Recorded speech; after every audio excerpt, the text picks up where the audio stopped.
Photoshop 2023 ব্যবহার করে খুব সহজে এই ধরনের ইফেক্ট তৈরি করা যায়। চলুন দেখে আসি কীভাবে এই ধরনের ইফেক্ট তৈরি করা যায়। প্রথমে লেয়ারটিকে কন্ট্রোল জে চেপে ডুপ্লিকেট করে নেব। তারপর অবজেক্ট সিলেকশন টুল সিলেক্ট করলে উপরে দেখতে পাবো অবজেক্ট ফাইন্ডার, আর পাশের অপশনটি রোটেট হতে থাকবে। এই অবজেক্ট ফাইন্ডার অপশনটি আনচেক থাকলে চেক করে নেব।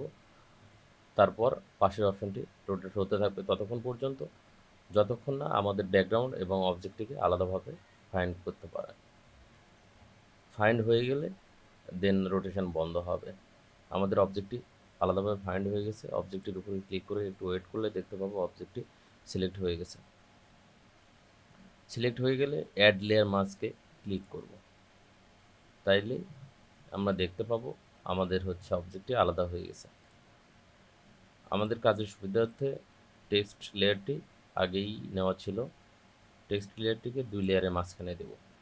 তারপর টেক্সট লেয়ারটিকে ব্লেন্ডিং মোড থেকে ওভারলে করে দেব, দিয়ে হালকা অপাসিটি কমিয়ে দেব।